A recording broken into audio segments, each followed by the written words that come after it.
बिस्मिल्लाहिर्रहमानिर्रहीम, अस्सलाम वालेकुम। सईद बलोच साहब मेरे साथ मौजूद हैं, सुप्रीम कोर्ट के रिपोर्टर हैं। तो सुप्रीम कोर्ट में जितने तारीखी वाक़यात हुए हैं गुज़श्ता चंद सालों के अंदर, उनके ऐनी शाहिद हैं। सुप्रीम कोर्ट के हवाले से बहुत सारे लोग सवालात उठाते हैं। उमर अता बंदियाल साहब 10 दिन के अंदर रिटायर होने वाले हैं, फिर नए चीफ जस्टिस आने वाले हैं और उनकी बड़ी मशहूर है ज़माने के अंदर एक जो शनाख्त कह लें उनकी, या मशहूरी जो बनी हुई है, उस हवाले से कुछ इंपॉर्टेंट चीज़ें हैं। मैं सईद भाई से पूछना चाहूँगा कि लोग भी सवाल करते हैं, ये उन चीज़ों को कैसे देखते हैं। सईद भाई, 10 दिन के अंदर उमर अता बंदियाल साहब रिटायर होने वाले हैं। उनके बारे में आज से चंद महीने पहले तक ट्विटर ट्रेंड चलते थे, डट गया बंदियाल, ये इलेक्शन का खास तौर पे मामला हो, या उनकी एक मेरा ख्याल है लेगेसी रहेगी कि 3 अप्रैल 2022 का जो फैसला दिया था उन्होंने, जिस सूरत हाल में दिया था, उनके पास कुछ जजेस आए साथी और कहा कि जी आइन टूट गया, आप इस पर नोटिस लें। उन्होंने नोटिस लिया। उस वक्त का जो डिप्टी स्पीकर था कासिम सूरी, वो रोलिंग उड़ा दी गई और उसके बाद हमने देखा नई गवर्नमेंट आ गई। 16 महीने से ज़्यादा टाइम हो गया। इंसानी हकूक़ पामाल हो चुके हैं, ख़वातीन जेलों में पड़ी हैं। आइन कानून जो है वो ऐसे लगता है कि एग्जिस्ट ही नहीं करता। शायद वो को ताकतवर है, उसकी जो ख्वाहिश है या जो वो चाहता है, जो करना चाह रहा है, जो कर रहा है, वही सब कुछ है। उमर अता बंदियाल साहब अपने फैसलों पे अमल क्यों नहीं करवा पाए, ख़ास तौर पे इलेक्शन वाला मामला? बहुत शुक्रिया उबैद भट्टी साहब। देखिए, इस वक्त मैं ये समझता हूँ कि पाकिस्तान की जो मौजूदा सूरत हाल है, वो मुआशी हो, सियासी हो या आइनी बुरान हो, उसकी जो वजह है किसी न किसी हद तक, बल्कि बड़ी हद तक, सुप्रीम कोर्ट का वो फैसला है जो गुज़श्ता साल 7 अप्रैल की रात को सुप्रीम कोर्ट की जानिब से दिया गया था कि 9 अप्रैल की रात को अदम एतमाद पर वोटिंग करवाई जाए और उस वक्त तक असम्बली का इजलास बर्खास्त ना किया जाए जब तक वो अदम एतमाद पर वोटिंग मुकम्मल नहीं हो जाती। और अगर इमरान खान के खिलाफ वो नाकाम होती है तो वो वज़ीर आज़म बरकरार रहेंगे, अगर कामयाब हो जाती है तो फिर वो नहीं उनकी जगह एक नया जो कायदे अवान होगा वो मुंतखब किया जाएगा। अब इस फैसले के बाद जब कहा गया कि ये आइन और कानून की खिलाफ वर्जी है और प्रॉपर प्रोसीजर जो है वो फॉलो नहीं किया गया, तो उसके बाद से आप देखें कि मुसलसल पाकिस्तान का जो जवाल है वो हमें नज़र आता है तसलसल के साथ। वो समाजी लेवल पे हो, वो आपके जो ये महकमाना सतह पर चले जाएं, इदारा जाती सतह पर चले जाएं, वजारती सतह पर चले जाएं, सियासी सतह पर चले जाएं, आइनी साइड पर चले जाएं, तो हर शोबे में जवाल है। आप इवन की अपनी जो बरामदात हैं आप वो देख लें, वो इससे इफेक्ट हुई हैं इस फैसले की वजह से। इमरान खान उस वक्त ये कहते थे कि किसी मुल्क इस वक्त किसी भी किस्म के बहरान का शिकार नहीं हो सकता। अगर फर्ज करें उस वक्त जब ये फैसला दिया गया था 7 अप्रैल को, तो सुप्रीम कोर्ट ने चीफ इलेक्शन कमिश्नर को बुलाया था। अगर supreme court chief election commissioner को बुला के ये उससे ये राय ना लेती तो मुमकिन था अच्छा, कि 3 महीने के अंदर बड़ा ये बड़ा इंपॉर्टेंट याद करा दिया, मतलब पॉइंट ज़हन में आ गया। वैसे क्या हुआ था तब? पहले यूँ लग रहा था कि फैसला जो है वो इस हक में आएगा कि आर्टिकल 5 जो है उसको सस्टेन किया जाएगा, कि हुकूमत जो है, ज़ाहिर है उसने वो बताया भी कि जी एक लेटर आया है, जी जी ठीक जी है, जी और वो चीफ जस्टिस को भिजवाया भी गया, कॉपी इमरान खान ने डिकोड करके भिजवाई भी। तो एक दफ़ा यही लग रहा था रिमार्क से कि चीफ जस्टिस और वो जो बेंच है वो फैसला ये दे देगा कि ठीक है नए इंतखाबात की तरफ जाए, लग यही रहा था।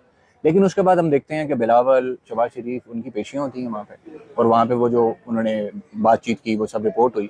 चीफ इलेक्शन कमिश्नर को भी बुलाया गया। ये हुआ क्या था कि अचानक ये मामला कैसे चेंज हुआ? देखिए, केस की समाअत के दौरान जो वकला थे उनकी जानिब से कहा गया जी कि आप जो दीगर सियासी जमातें हैं आप उनको भी सुने।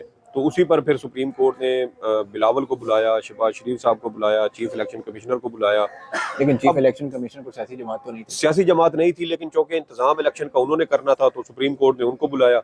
अब जब वो आए तो उन्होंने कहा जी कि हमने तो हल्का बंदियां करनी है, हल्का बंदियां होंगी उसके ऊपर कम से कम 4 महीने चाहिए। अब ये अप्रैल का आगाज था, उन्होंने कहा 4 माह लगेंगे, तो अगस्त के जो पहला हफ्ता है उसमें हम हल्का बंदियां जो है उसका प्रोसेस मुकम्मल कर लेंगे और हल्का बंदियों के प्रोसेस के बाद इलेक्शन मुमकिन हो सकते हैं, उससे पहले मुमकिन नहीं है। हालांकि आइन कहता है कि अगर असम्बलियाँ टूट गई हैं, जो तहलील हो गई हैं, तो हल्का बंदियाँ वगैरह वगैरह सब पीछे चला जाएगा। 90 दिन में इंतखाब हर सूरत होना है। जी जी और बिल्कुल, वैसे भी इलेक्शन कमीशन की जिम्मेदारी ये है, एक ही काम है उनका एक ही काम। कि इलेक्शन कराना है।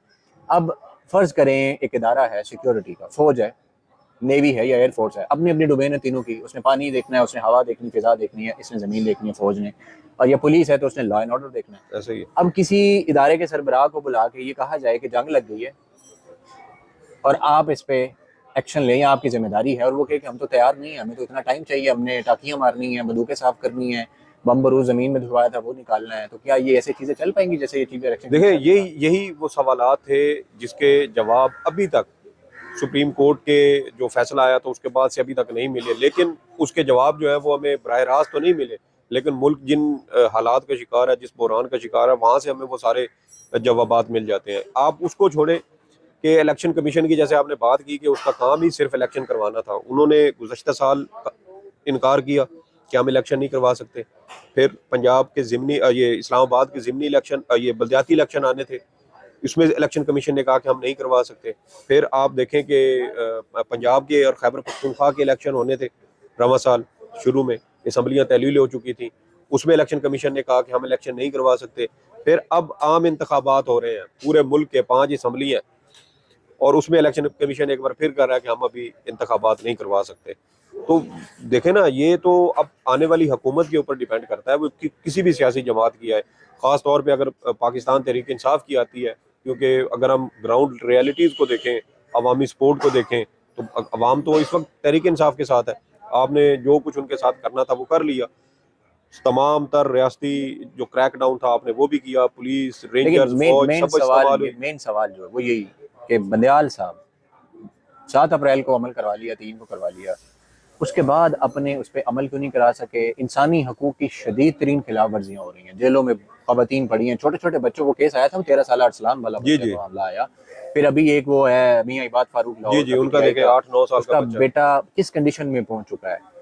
ठीक है, जुर्म है, आपने सरकारी अमलाक को तोड़ने की कोशिश की होगी, सब कुछ है, लेकिन इंसानियत से बड़ी तो कोई चीज़ नहीं होती। और ऐसे ही वैसे भी कहते हैं कि कानून नाफिज करने वाले इदारे और इंसाफ फराम करने वाले जजेस की जिम्मेदारी सबसे बड़ी ये होती है कि बेगुनाह बचता बच जाए, ना जो मतलब गुनहगार बच जाए, बेगुनाह किसी में ना वो सजा दलील उसको ना नहीं हो, होनी चाहिए। सजा ना हो जाए, नुकसान ना हो।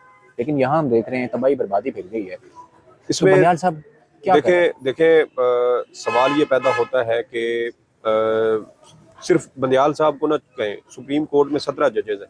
चले 17 पूरे नहीं है, जितने जजेस इस 16। वक्त अवेलेबल हैं, 15 पहले थे, अब एक जज मुसरत लाली साहब आ गई तो 16 हो गए। इन 16 जजेस में से एक जज ने भी अभी तक चीफ जस्टिस को ये नहीं कहा, खातिर ये नहीं लिखा कि मुल्क में इंसानी हकूक की खिलाफ वर्जियाँ हो रही हैं, आइन मुअत्तल है। आइन मुअत्तल है। सुप्रीम कोर्ट ने कहा कि हालांकि फैसला 3 अप्रैल को यही जजेस गए जी थे जी जी जी, उमर अता यही बंदियाल के यही पास। 11 जजेस सुप्रीम कोर्ट के थे जिन्होंने उस वक्त ये इतलात सामने आई थी कि 11 जजेस ने चीफ जस्टिस को सिफारिश की है कि इसके ऊपर अज खुद नोटिस लें, यहाँ पर आइन की खिलाफ वर्जी की गई है।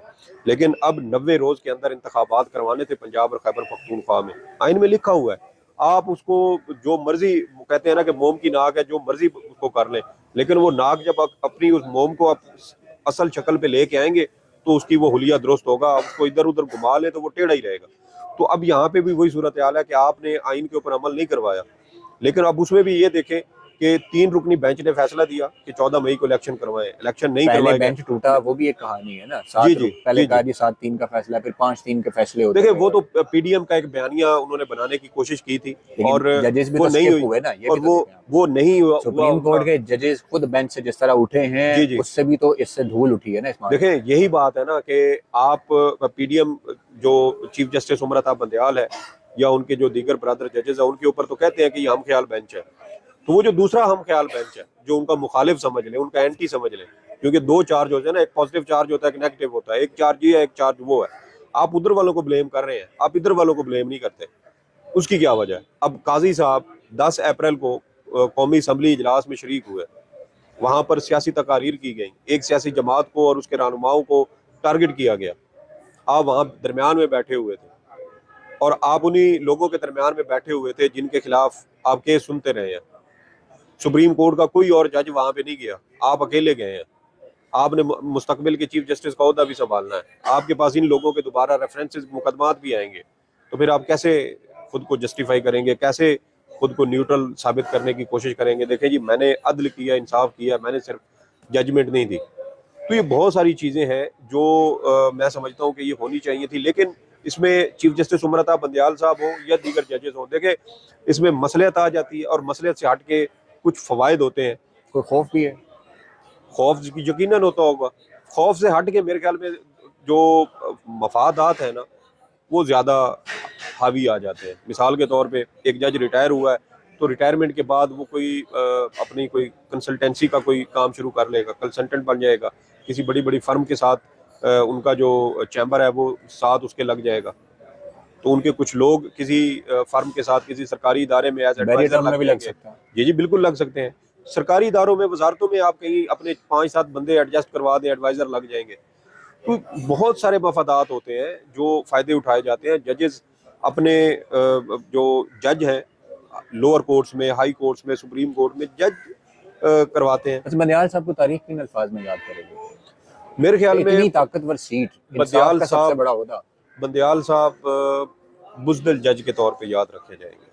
इनके पास बड़ा सुनहरा मौका था कि ये आइन के ऊपर अमल दरामद करवाते और पंजाब और खैबर पख्तूनख्वा में आम इंतखाबात का हुक्म देते। जैसे इन्होंने हुक्म दिया था ये उसके ऊपर अमल दरामद भी करवाते। लेकिन फिर वही बात वहीं पे आती है कि जिन लोगों ने 9 अप्रैल की रात को कौमी असम्बली के बाहर कैदियों की वैनें पहुंचा दी थी, वो यकीनन उन्होंने इन लोगों को भी डराया धमकाया होगा, इसमें कोई शक नहीं। मुझे एक ज़रिए से ये खबर मिली थी, उसकी अगरचे मैंने कोशिश की उसकी वो तस्दीक नहीं हो सकी, लेकिन एक खबर मुझे ये ज़रूर मिली थी कि चीफ जस्टिस उमर अता बंदियाल के गांव से 2 लोग उठाए गए थे।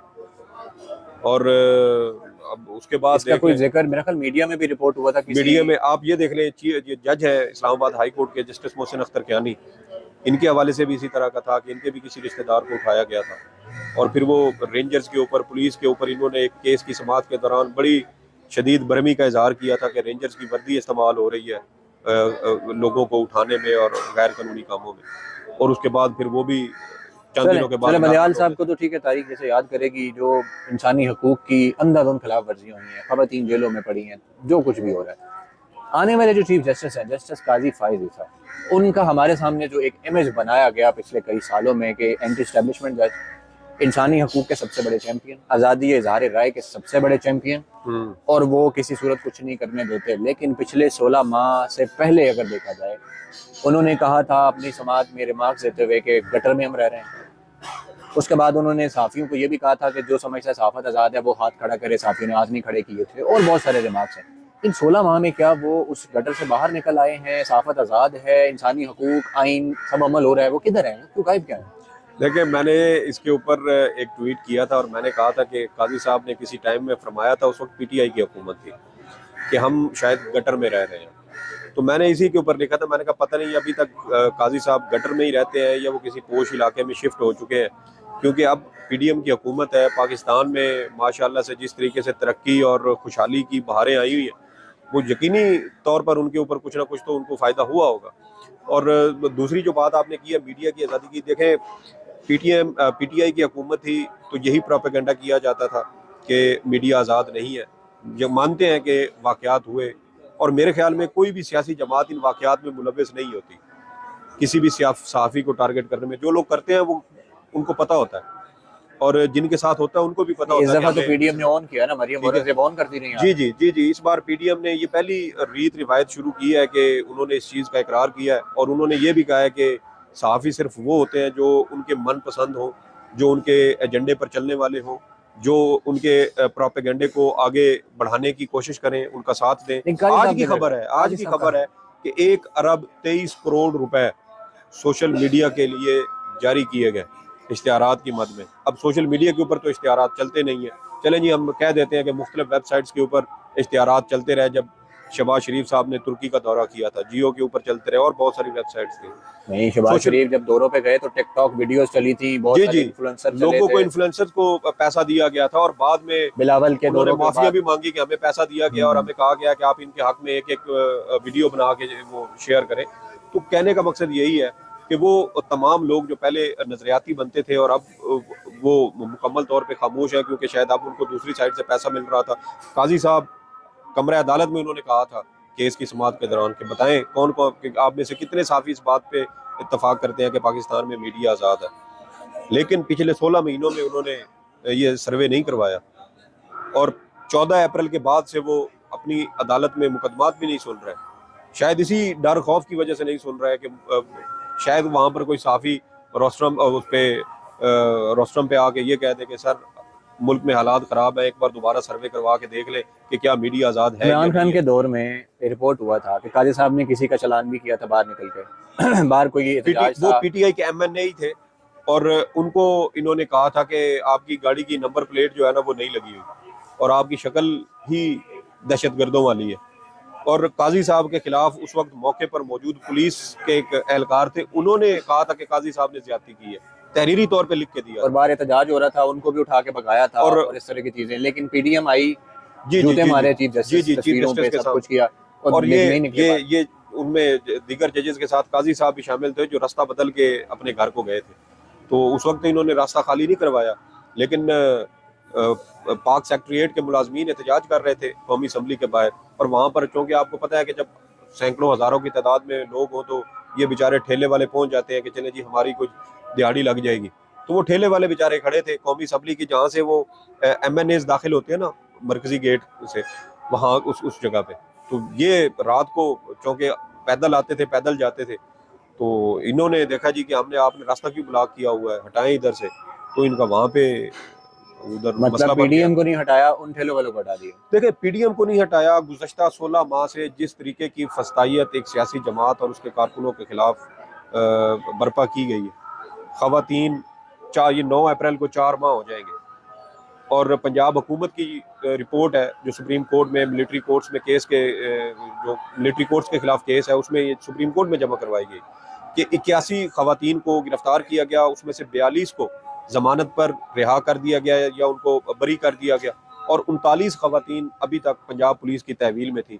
उन 39 सियासी वर्कर्स के खिलाफ अभी तक जस्टिस काजी फायजी साहब हों, जस्टिस मंसूर अली शाह हों, जस्टिस याहिया अफरीदी हों या जस्टिस जमाल मंदोखेल जो इन्हीं के हम ख्याल समझे जाते हैं, इनमें से किसी एक जज ने भी आज तक चीफ जस्टिस को नोट लिख के, खत लिख के ये नहीं कहा कि चीफ जस्टिस साहब ये सियासी लोग हैं, सियासी वर्कर हैं और सियासी वर्कर किसी भी जमात से हो वो किसी सूरत दहशतगर्द नहीं हो सकता, ना आप उसको साबित कर सकते हैं।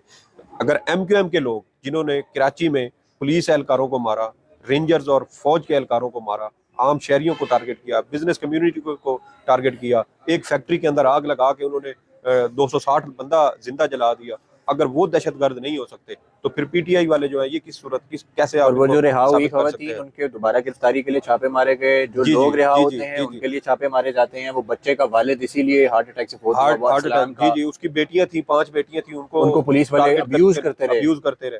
फिर आप सेक्सुअली ये हैरेस देखें करते रहे। और कि यहाँ पर इस्लामाबाद में पीटीआई की खवातीन वर्कर्स को रखा गया तो एक नून लीग के ही एक समझे कि कारकुन की तरह के पुलिस एहलकार थे, वो हमें इतलात आई थी कि इस्लामाबाद में उन खवातीन के साथ जो बदसलूकी है थाना विमन के अंदर वो की जा रही है। और उसके ऊपर फिर जो वहाँ थाना विमन की इंचार्ज थी उन्होंने जो अपने आला हुकाम थे उनको लिखा था कि ये एक फलां शख्स आते हैं पुलिस वाले और ये आगे इस तरीके से करते हैं, और उसकी CCTV फुटेजेस भी कहा जाता है कि वो दस्तयाब हुई थी और वो भी आला हुकाम को दिखाई गई थी। और फिर उन पुलिस एहलकार को उसको जिसको चंद दिन पहले 50,000 रुपए का इनाम दिया गया था आला SHO कारकर्दगी, रिटायर्ड उसको जी जी ट्रांसफर कर दिया। ट्रांसफर कर दिया और उसके साथ 5 लोग मजीद भी किए गए थे सिर्फ इसलिए कि ये शक ना पड़े कि जिस शख्स को चंद दिन पहले आला कारकर्दगी पर 50,000 का इनाम दिया गया उसको अब मुअत्तल किस और ये चक्कर वही में किया SHO गया। है जिसने वो 65 की जंग के हीरो जो जी थे जी जी उनके जी साथ बदतमीजी भी की वेटरान थी। थे सजाद हैदर साहब, उनके साथ बदतमीजी भी की SHO तो ने। ये सारी चीजें इन जजेस के सामने थी। और मैं ये समझता हूँ कि यार आप अखबारें पढ़ते होंगे सारे, टीवी भी देखते होंगे। मैं ये समझता हूँ कि इसमें चीफ जस्टिस साहब को यकीनन उनको भी डराया धमकाया गया होगा, इसमें कोई शक नहीं है, क्योंकि जो मुक्तदर हल्के जो ताकतवर लोग हैं वो यकीनन तौर पे ऐसा करते होंगे। आप केस की एक समाअत के दौरान गालबन ये मिलिट्री कोर्ट्स वाला ही केस था, उसमें चीफ जस्टिस साहब ने जो है वो कहा था कि हमारा मुल्क ट्रांजिशन से गुजर रहा है। रियाज हनीफ राही साहब जो है वो गायब हुए, वो सुप्रीम कोर्ट में आए, वो अपनी कहानी सुना रहे थे कि मुझे कैसे गिरफ्तार किया गया, तो उसके ऊपर चीफ जस्टिस साहब जो है उन्होंने कहा जाए कि आप सब्र करें। तो जब मुल्क का चीफ जस्टिस ऑफ पाकिस्तान ये कहे किसी को इंसाफ देने की बजाय कि जी आप सब्र करें, तो फिर आप किसी और से आप क्या तवक्को कर सकते हैं कि वहाँ पे आइन कानून की आने वाले चीफ जस्टिस जितनी है उसको ग्लोरीफाई किया गया है, तो चीफ जस्टिस बनने जा रहे हैं 10-12 दिन के अंदर। क्या लगता है मुल्क के हालात कैसे हो जाएंगे? बहुत बड़ा इम्तिहान है मेरे ख्याल में। अगर वो समझते हैं कि आइन और कानून की बालादस्ती, शख्सी आज़ादी इजहार राय, क्योंकि अभी पिछले दिनों हमारी प्रेस एसोसिएशन में तकरीब हल्फ बर्दारी थी, तो उसमें भी जस्टिस काजी फायज ईसा साहब को दावत दी गई थी, उन्होंने ही हल्फ लिया। तो उसमें भी उन्होंने यही बातें की, सच बोले, सच बोले। तो वो सहाफ़ी हो, जर्नल हो, जज हो, कोई भी हो, उसको सच बोलना चाहिए। अब देखना ये है कि काजी साहब जब इस ओहदे पे आएंगे तो क्या वो खुद भी सच बोलते हैं, क्योंकि मुल्क के अंदर पिछले 16 माह से और ख़ास तौर पर 9 मई के वाक़यात के बाद से जो कुछ हो रहा है पाकिस्तान के अंदर सियासी वर्कर्स के साथ, सियासी क़यादत के साथ, वो मेरे ख्याल में उसके ऊपर काजी साहब को भी सच बोलना चाहिए। और वो 39 ख़वातीन जिनके अभी तक 4 माह हो जाएंगे 9 सितंबर को, जिनके अभी तक चलान अदालतों में जमा नहीं करवाए गए, जिनका ट्रायल अभी तक शुरू नहीं हुआ, जिनके खिलाफ अभी तक कोई शवाहिद पेश नहीं किए गए, लेकिन सिर्फ इस वजह से वो जेलों में है कि वो 9 मई के रोज़ वो शायद कोर कमांडर हाउस के बाहर मौजूद थी। हम यहाँ मेलोडी में मेलोडी चौक में मौजूद थे जिस दिन इमरान खान को गिरफ्तार किया गया था 9 मई को।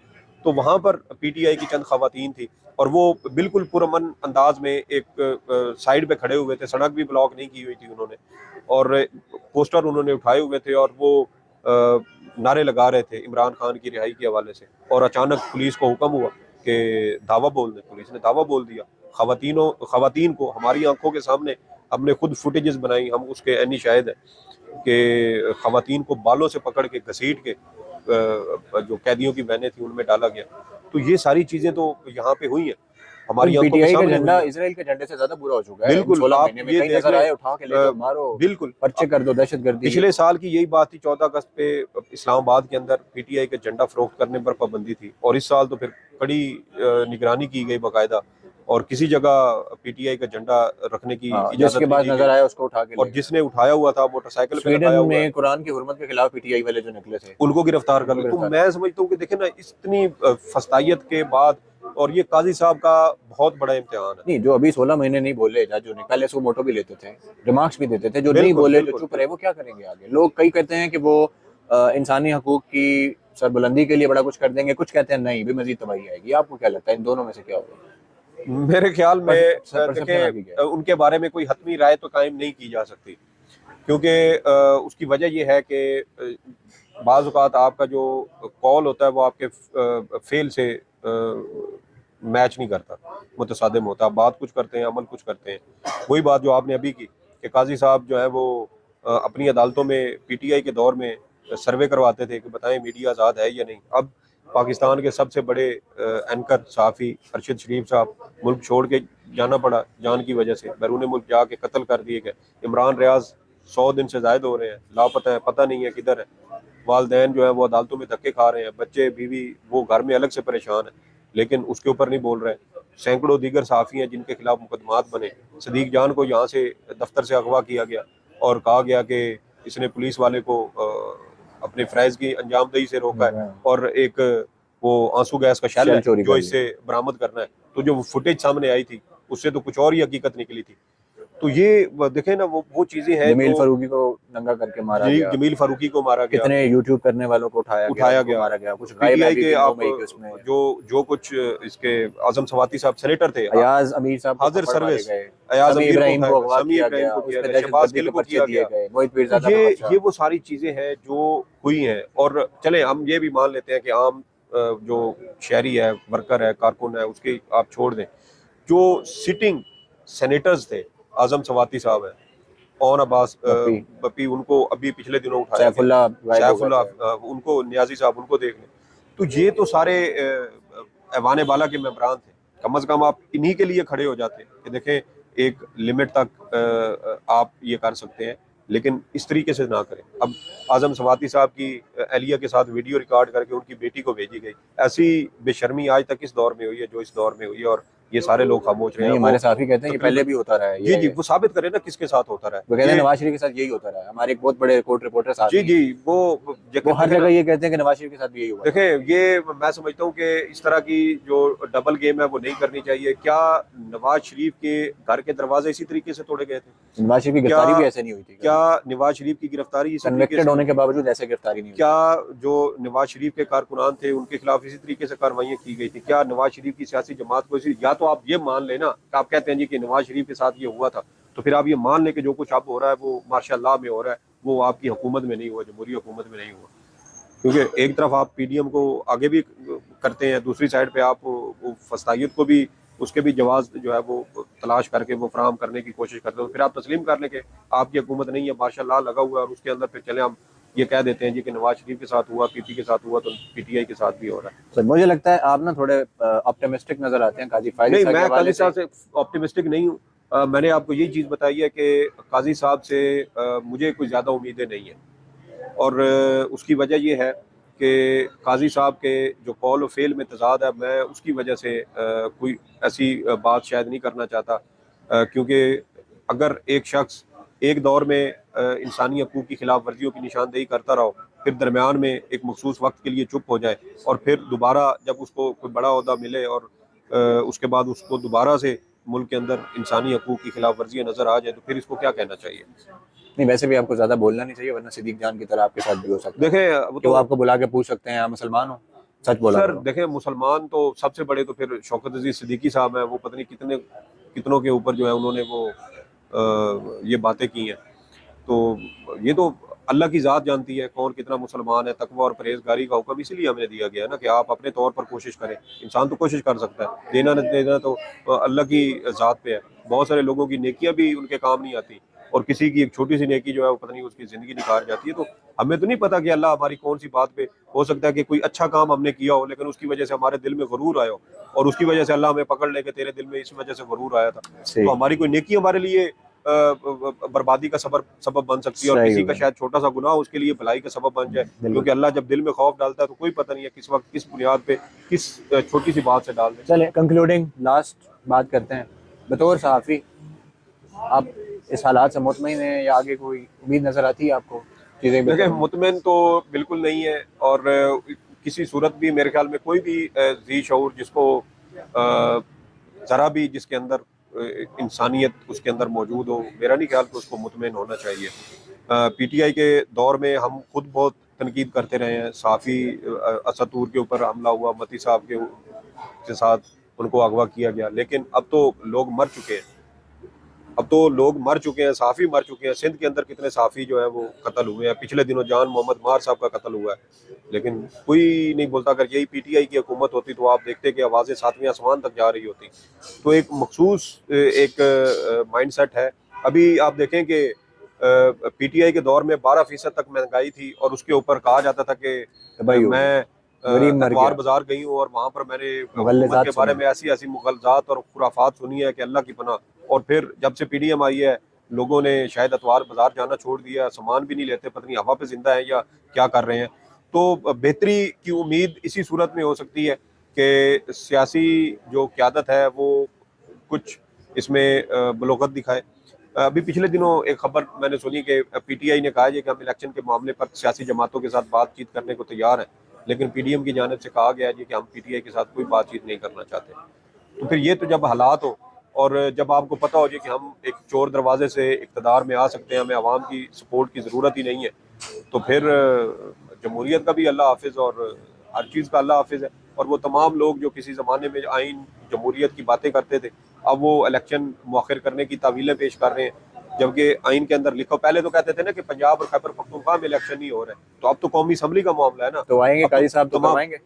अब करवाना चाहिए, बिल्कुल करवाना चाहिए। आप खुद कहते थे कि आइन के ऊपर अमल दरामद, तो आइन में तो ये लिखा हुआ है। अब 2008 में जब बेनज़ीर भुट्टो साहब की शहादत हुई, तो उस वक्त तो एक आमिर की हुकूमत थी, और उस वक्त भी आइन के अंदर तरमीम की गई। 272 बी गालबन ये सेक्शन ऐड किया गया, आर्टिकल ऐड किया गया, और उसकी वजह ये थी कि 2008 में बेनज़ीर की शहादत की वजह से इलेक्शन 40 रोज़ मुअख्खर हुए। तो अब जब असम्बली आएगी, अगर वो आके ये चीज़ आइन के अंदर शामिल नहीं करती कि इलेक्शन क्यों मुअख्खर हुए, तो फिर वो तमाम लोग जो इलेक्शन ना करवा के आर्टिकल 6 के शिकंजे में आते हैं, उनके ऊपर लगना चाहिए। क्योंकि जब एक आमिर इतनी जो है वो इतना लिहाज कर रहा था आइन का, कि उसने शेख एक ऐड हुई और उसके बाद कहा गया जी कि जो इंतखाबात हैं वो वक्त पर कंसीडर होंगे, तो फिर आपकी तो जमहूरी हुकूमत थी, और इसमें पीपल्स पार्टी भी शामिल है, सारी सियासी जमातें हैं, जो सुप्रीम कोर्ट के जजेस हैं, नामजद जस्टिस काजी फाइज ईसा। अब जस्टिस काजी फाइज ईसा के नोटिफिकेशन 88 रोज़ कबल सिर्फ इसी वजह से किया गया था क्योंकि मौजूदा चीफ जस्टिस को दबाव में लाना था। अमूमन ये होता है कि 15-20 दिन पहले नोटिफिकेशन जारी कर दिया जाता है, लेकिन ये 88 दिन पहले नोटिफिकेशन किया गया था और इसका मकसद यही था कि चीफ जस्टिस को दबाव में लाया जाए, क्योंकि आपको पता है कि जो वो तो जाने पहले वाला होता दबाव है, में है, उनके जो दबाव। जाने वाला होता है और उसके फिर आहिस्ता आहिस्ता इख्तियार उसके हाथ से निकलता जाता है, और जो आने वाला होता है वो आहिस्ता आहिस्ता चीज़ों को अपने हाथ में करने लगता है। सही है, सही। तो काजी साहब के ऊपर बहुत बड़ी जिम्मेदारी है, जो बातें इन्होंने की हुई हैं अब इनको सच करके दिखानी पड़ेंगी। और मेरे ख्याल में सबसे पहला अब खुद नोटिस इनको ये लेना चाहिए कि इस वक्त मुल्क में जितने भी सियासी कैदी मौजूद हैं उनके ऊपर आज खुद नोटिस लें, उनकी रिहाई मुमकिन बनाए। वैसे तो ये काम शहबाज शरीफ साहब भी कर सकते थे, जब उन्होंने एक तकरीर में तमाम सियासी क़यादत को मिल बैठने का मशवरा दिया था, तो वो उस वक्त अगर ये कह देते कि कम अज़ कम ख़वातीन जो सियासी वर्कर्स हैं, जो कैद हैं, उनको रिहा कर दें। जो यास्मीन राशिद साहब हैं, आलिया हमजा साहब हैं, आप उनको देख लें, वो 100 दिन से ज़ायद हो गया, वो किस जुर्म में कैद है। हालांकि वीडियो शवाहिद मौजूद है कि यास्मीन राशिदा जो है वो तो राशिद वो बाहर कह रही खड़े थी कि भाई आप आगे ना जाएं, जो लोग अंदर गए हैं वो भी सारे वापस आ जाएं, तो फिर वो किस जुर्म में कैद। तो हमें ठीक। तमाम जो सियासी वर्कर्स हैं, हमें उनके लिए मेरे ख्याल में आवाज़ उठानी चाहिए, वो पीटीआई के हों, वो पीपी के हों, नून लीग के हों, जेयूआई के हों, क्योंकि मेरी ये राय है कि सियासी वर्कर किसी भी सियासी जमात से हो, उसको आप दहशतगर्द नहीं कह सकते। आप उसको जो मर्जी बाकी वो कहते हैं, वो दहशतगर्द किसी सूरत नहीं हो। बहुत शुक्रिया सईद भाई, आपने बड़ी इंपॉर्टेंट चीज़ें बताई हैं। इंशाल्लाह फिर कभी इस मौजूद पर मज़ीद गुफ्तगू करेंगे। अल्लाह हाफ़िज़।